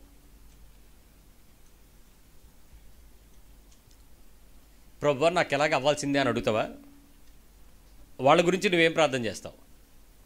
నన్ను పట్టించుకునేలాగా సహాయం చేయని అడుగుతావా? వీళ్ళందరినీ నువ్వు వద్దు, వీళ్ళందరూ ఎలాగే ఉన్నా పర్వాలేదు, వాళ్ళందరినీ దీవించని చెప్పగలవా? వాళ్ళందరి కొరకు ఏదైనా కారణం తీసుకొని పలానా సందర్భంలో వాడికి ఇలా గుర్తు చేసుకొని రాత్రి కూర్చుని ఏమన్నా ఒంటరిగా ఏమన్నా లోపల ఏమన్నా హృదయంలో మంట పెంచుకుంటావా, దుఃఖపడతావా? లేక వాడు నాకు ఇచ్చాడా లేదా నాకు అనవసరం, నా వరకు దేవుడు ఏం చేస్తున్నాడు అదే అవసరం, కాబట్టి నేను చేసే పని దేవునికి ఇష్టంగా ఉండేలాగా చూసుకోవాలి, కాబట్టి నా ఒంటరితనంలో కానీ, నా నష్టంలో కానీ, నా పరిస్థితుల్లో కానీ, నేను పడిపోయిన ఆ దుఃఖ పరిస్థితుల్లో కానీ ఉండి ఎవరు సహాయం చేయకపోయినా నా కర్మాని నేను అనను, నా శత్రువుని నేనేమనను, నా మిత్రుడు నా దగ్గరికి వచ్చి సహాయం చేయకపోతే వాళ్ళని నిందించను, కానీ వాళ్ళని నేను ఎంతో అభిమానంగా ప్రేమించే మనస్సు నాకు పెంచు ప్రభువా అని అడుగలమా? యోబు అడిగాడు ఆ విషయం. లేక నీ మనసులో ఏమైనా ఒక చిన్న బాధ వస్తుందేమో చూడు, ఈరోజు పడిపోయానురా, దేవుడు నా యథార్థత లేపుతాడురా, ఒకరోజు తిరిగి నేను లేవనా, అప్పుడు నీకు డాష్, నీకు నా పవర్ ఏంటో, నా రేంజ్ ఏంటో, నా స్థాయి ఏంటో, ఆ రోజు నువ్వు నన్ను వదిలిపెట్టవు ప్రభువా అంటావా? యాక్సెప్ట్ చేస్తావా? ఆ సిచ్యువేషన్ యాజ్ ఇట్ ఈస్గా యాక్సెప్ట్ చేసి ఆ సహాయ నిరాకరణ చేసేటువంటి వాళ్ళు, పట్టించుకోని వాళ్ళు, మాట్లాడుతున్న వాళ్ళు, నీ నుంచి చూసి అలా దూరం అయిపోతున్న వాళ్ళని చూసి నీ మనసులో ఎప్పుడైనా వాళ్ళకి చేసినటువంటి ఉపకారం ఏమైనా గుర్తొచ్చి వాళ్ళకి నీకు మధ్యలో ఎంతంత చేశానండి. నేను అప్పుడప్పుడు హాస్పిటల్కి వెళ్తే చెప్తూ ఉంటారు, పాస్టర్ గారు మీరు చెప్తే అన్నారు కాదు, 5 కప్పులు క్యారేజ్ అండి, వారం రోజులండి, బీరకాయ పొట్లకాయ దొరకకపోతే సింహాచలం రైతు బజార్కి వెళ్ళి తెచ్చి, పచ్చం కూరలంటే వండి, ఏట మాంసం తొడల మాంసమే తెమ్మంటే తెచ్చి ఎన్ని రకాలుగా చేసి పెట్టానండి. కనీసం రాలేదు పాస్టర్ గారు ఒంట్లో బాగోపోతే చూడటానికి. నేను నవ్వి ఫోన్లేండి అమ్మా అంటే, కొన్నిసార్లు తలుచుకుంటే బాధేస్తుంది పాస్టర్ గారు, నువ్వు ఆల్రెడీ శోధించబడిపోతున్నావు, ఇంకేంటి, నువ్వు మంచం మీద స్వస్థత రాకపోవడానికి కారణం క్షమించలేకపోవడమే. నేను నీకు ఏమని ప్రార్థన చేయను? ఇప్పుడు నీకు 5 కప్పులు క్యారేజ్ గుర్తొస్తుంటే, నీ కలిగి ఉన్నావు, నువ్వు మేపావు, పెట్టావు, పోషించావు, లేపావు. ఇప్పుడు అవతరాడికి ఉంది, నీకు చేయాలని మనసు లేదు అడిగి, దేవుడు వాడిని కట్టుపరిచాడు ఫరోలాగా, స్తోత్రం అనగలవా? యేసు రక్తం జయం అనగలవా? తీర్పు తీర్చేయాలి వెంటనే. కనీసం వాడిని ఏమీ చేయకపోయినా మనసులో నుంచి ఆ మాటలంటే మీకు బరువు తగ్గుద్దేమో కదూ, అలా అనుకుంటే మీరు రిలాక్స్ అవుతారు కదా, అవరా? అదే శోధన. ఆ శోధనలో పడ్డమే తప్పు. నేను ఎన్ని చేశాను అంటే, అరే ఆ రోజు దేవుడు నన్ను చెయ్యటానికి పెట్టడానికి నా చెయ్యి పైకి పెట్టాడండి, నాకు సహాయం చేశాడు. ఈరోజు నేను అనుభవించేటప్పుడు నేను కొన్ని పరిస్థితుల్లో ఈ సమయంలో నువ్వు ఎలా ఉంటావో చూడాలని దేవుడు నన్ను అనుకుంటున్నాడు, వాళ్ళ మీద నాకు నిందలు లేదే, వాళ్ళకి నేను చేశానని జ్ఞాపకం లేదే. మనం ఎప్పుడు గుర్తుపెట్టుకోవాలి, ఇతరులు నీకు చేసినటువంటి మేలుని ఎప్పుడు మర్చిపోకూడదు, నువ్వు ఇతరులకు చేసిన సహాయం ఎప్పుడు మర్చిపోవాలి. ఇతరులు నీకు చేసినటువంటి మేలు సహాయాన్ని ఎప్పుడు మర్చిపోకూడదు. నువ్వు ఇతరులకు చేసిన ఏ సహాయాన్నైనా వెంటనే మర్చిపోవాలి. ఇది నీతి. కాబట్టి నేను యథార్థంగా సంపూర్ణ హృదయంతో అవతల వ్యక్తి యొక్క బలహీనతలు నేను గుర్తించి నేనేమీ అనకుండా సంతోషంగా మంచం మీద, డాక్టర్ వచ్చాడా ట్రీట్మెంట్ వస్తుంది, నర్సు వచ్చిందా ఇంజక్షను మందులు బీపీ చూస్తుంది, ఎవరైనా వచ్చారా వందనాలు చెప్తాను, ఎవరో రాలేదా రోగశయ్య మీద నువ్వు నన్ను ఆదరిస్తావని దేవుని మీద చూస్తాను.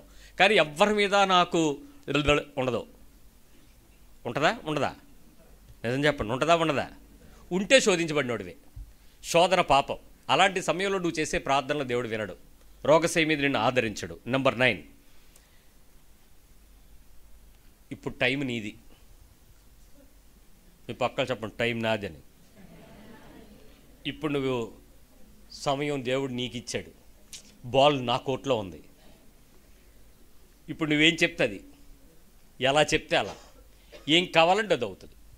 ఎలా రెస్పాండ్ అవుతారు, కసిగానా ప్రేమగానా? బట్టలు కప్పుతారా, బట్టలు ఒలుస్తారా? సిగ్గు కప్పుతారా, సిగ్గు తీస్తారా? టైం నీది, రివెంజ్ నీది. కానీ ఈ వాక్యం నేను మీతో చెప్పేటప్పుడు, నేను ఇది రాసుకునేటప్పుడు, ఇది చాలా కాలం క్రితం రాసిన మెసేజ్, ఇది అరౌండ్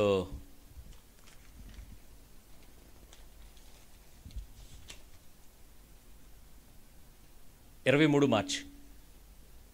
మార్చ్లో ఆదివారం కోసం సిద్ధపడినటువంటి మెసేజ్. ఇది రాస్తునేటప్పుడు నేను ఈ శోధనలో ఉన్నాను, ఈ వాక్యం దగ్గర ఉన్నాను. బాల్ నా కోర్టులో ఉంది. నేనేం చెప్తే అది అవుతుంది, ఏం చేస్తే అది అవుతుంది. దేవుడు తాళాలు నాకు ఇచ్చేసినట్టే కనపడుతుంది, నువ్వు అను అయిపోద్ది అంటున్నాడు. కానీ నా నోటికి నా మనసుకి మధ్యలో ఫైట్ చూశాను నేను ఆ రోజు. ఎక్కడికి ఇక్కడికి మధ్యలో ఈ 2 అంగుళాల్లో గొడవ చూశాను. నాలిక అంటుంది వాడొంతు చూడంటుంది, మనస్సు అంటుంది ముళ్ళ కిరీటం చూడంటుంది. ముళ్ళు చూడాలా మాట విసరాలా?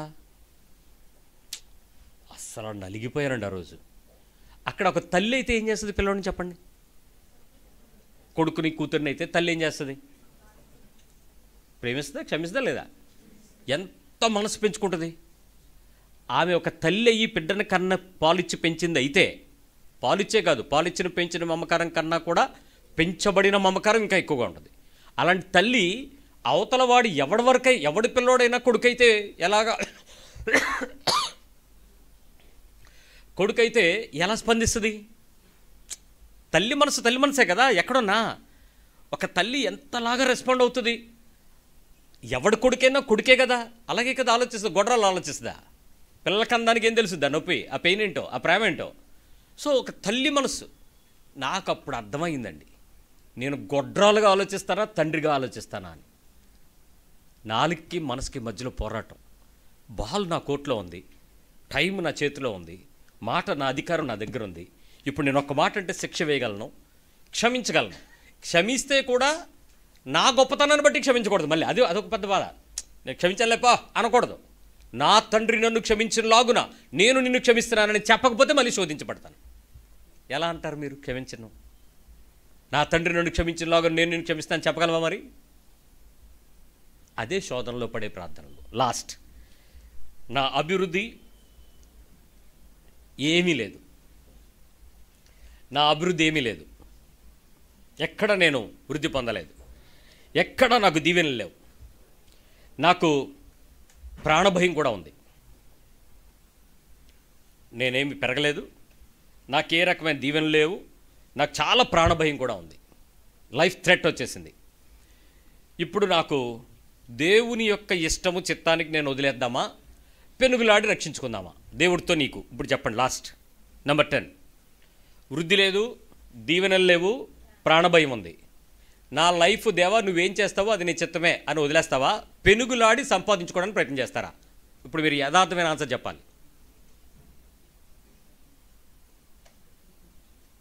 నేను ఇంకా చెప్పాలంటే నా ముందు కూర్చున్న వాక్యం వెంటనే మీ అందరి స్టేజ్ ఇదే.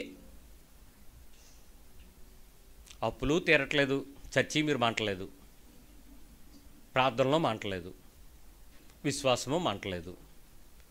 ఏం చేయాలంటే భక్తి అంటున్నారు, ఇలాగే నడుస్తున్నారు. ఎన్నాళ్ళు ఎవరికి నా దగ్గరికి వచ్చి ప్రశ్నించే దమ్ము ధైర్యాలు లేవు. ఏమంటాడు? మీరు వచ్చి అడిగితే ఆలివన్ ఏమంటాడు? ప్రార్థన చేద్దాం, ఓన్లీ 1 డైలాగ్. ఇంకా గట్టిగా అడిగితే ఏమంటాడు? నువ్వు చేసుకోవట్లేదా, చేసుకో, నేను చెయ్యను అంటాడు. ఇప్పుడు అభివృద్ధి లేదు, దీవెన లేదు, ఆశీర్వాదం లేదు. అలాగని ఏమవుద్దో రేపు అనేటువంటి భయం, ప్రాణభయం కూడా ఉంది. దేవుడు ఏం చేస్తే చెయ్యని అంటారా? ఇస్తావా సస్తావా అని పట్టుకుందామా? శోధించబడడం పాపం కాదు, శోధనలో పడడం పాపం. కానీ నీ మనసంతా ఏం చెప్పుద్ది? నేను ఒక సేవకుడి దగ్గరికి వెళ్ళినప్పుడు ఆయన నాతో చెప్పిన మాట, ఇన్ని సంవత్సరాలు మీరు దేవునితో ఉన్నందుకు దేవుడు మీకు ఏదో ఒకటి చేయాలి కదా అన్నాడు. నాకు నచ్చింది ఆ పదం. ఆ రాత్రి నేను దేవుని దగ్గరికి వచ్చి మొక్కరించి, ప్రభువా ఇన్ని సంవత్సరాలు నీతో ఉంటే నువ్వు నాకేం చేయలేదు ఏంటని అడిగాను. ఆ రాత్రి సిలువ మీద ఆయన రక్తము చుక్కలు నా తల మీద పడుతున్న చూశాను. నాకు ఆ రోజు నుంచి ఆ పాస్టర్ దగ్గరికి వెళ్ళా. ఎందుకు? ఆడు మోసగాడు, నన్ను సాతాను దారిలోకి తిప్పేస్తున్నాడు. నా కొరకు ఆయన ప్రాణం పెట్టంగా, ఆయన రక్తం కార్చగా చేసినటువంటి త్యాగానికి మించిన బలం, మించిన కార్యం ఇంకేమైనా ఉందా? నీకేమైనా ఉందా? అలాంటి స్థితిలో కూడా నేను శ్రమ పడుతున్నా నా ప్రభు దగ్గర ఉండడం వల్లే కదా నాకు ఈ ఆదరణ. నాకు ఏ అభివృద్ధి లేకపోయినా నేను దేవుని పట్టుకోవటం వల్లే కదా నాకు ఒక నిరీక్షణ. ఏ దీవెన సంతోషం లేకపోయినా కూడా నా దేవునిలో తప్పు చేయకుండా, పాపం చేయకుండా నిలబడగలగడానికి ఆయన ఇచ్చిన కృపే కదా నాకు ఆధారం. ఇదంతా నేను లోకల్ ఉంటే నాకు దొరుకునా? శ్రమ కదా. నేను హంతకుండా అవుదును, లేకపోతే నేను దేవుని పక్షంగా ఇంకేదో దేవుళ్ళు మార్దును, విగ్రహారాధన చేసి పాపం తెచ్చుకుందును. నాకు పెనుగులాడుతానా? ఈ శ్రమలో నేను ప్రోత్సాహాన్ని దేవుని దగ్గర ఎత్తుకుంటానా? పెనుగులాడి ఆశీర్వాదం తెచ్చుకుంటారా? ప్రోత్సాహకంగా ప్రభు దగ్గరికి వచ్చి నిలబడడానికి ప్రయత్నం చేస్తారా? ఇవి మనుషులకు కలుగు శ్రమలు. ఈ 10 ప్రశ్నలు, ప్రతి పరిస్థితులు ఒక్కొక్క ఏజ్లో, ఒక్కొక్క ప్లేస్లో, ఒక్కొక్క సిచ్యువేషన్లో, ఒక్కొక్క ఫ్యామిలీకి ఒక్కొక్క రేంజ్లో పెడతాడు. ఈ మనుషులకు కలిగే ఈ శోధనలన్నిటిలో నీ మనస్సు నీతో ఒకటే ఒకటి చెప్పాలి: నా ప్రభువు నన్ను చూచుచున్నవాడు, నన్ను వదలడు, నన్ను పిలిచాడు, నా కొరకు మరణించి తిరిగి లేచాడు, వస్తాడు. సో నేను దేని గురించి చింతించను, దేని గురించి కలవరపడను. నేను పూర్తి విశ్వాసం దేవుని మీద ఉంచుతాను. నన్ను బ్రతికించిన దేవుడే, నన్ను మరణింపజేసిన దేవుడే, నాకు ఇచ్చిన దేవుడే, ఇవ్వపోయిన దేవుడే. నేను దేవుడిని నాకు ఎందుకు ఇవ్వలేదని అడగను, ఎందుకు కావాలని అడగను. నా హృదయంలో నేను దేవుని శోధించి చచ్చిపోయిన వాళ్ళు ఎన్ని 10 సార్లు దేవుని శోధించారని లాస్ట్ వీక్ మెసేజ్లో విన్నాం. ఈ 10 సార్లు 2 గంటలు చెప్పాను, నేను 2 మెసేజ్లు చెప్పాను. ఈ 10 సార్లు దేవుని శోధించి చేసిన పనులకి నేను చేయబోయే పనులకి పెద్ద తేడా ఏం లేదు. నేను ఈ 10 శోధనలు దానిలోంచి తీసా. ఇజ్రాయెల్ ప్రజలు చేసిన తప్పుల్లో నుంచి ఈ 10 మీకు మన భాషలో చెప్పా. సేమ్ సిచ్యువేషన్స్ మనకే ఉంటాయి, ఈ ప్రొవోకింగ్స్. ఇలాంటి పని నేను వెళ్లకుండా నీ నీతిలోనే నేను నిలబడతాను ప్రభువా. ఎంతమంది చెప్పగలం? ఇంకా ఇప్పటి నుంచి నేను ఎవరితోనూ ఏ విషయంలోనూ ఆ శోధన గెలవటానికే నీ మనసులో జీవితకాలం సరిపోద్ది. ఆ ఫైట్ ఎక్కువైపోద్ది. ఎందుకంటే నీకు శత్రువులు కనబడతారు ఇప్పుడు ఎక్కువ. ఇప్పుడు నేను ఎలా దీవించాలి, ఎలా ప్రార్థించాలి, ఎలా సమాధానపడాలి, ఎలా ప్రేమించాలి, ఎట్లా ఆ కృప పొందాలి, ఏంటి, ఇంక నీ మనసంతా దాని మీదకి వెళ్ళిపోద్ది. ఇక దీవెనల కోసం టైమే ఉండదు. ప్రయత్నం చేద్దామా? ప్రభు చిత్తం అయితే వచ్చే వారం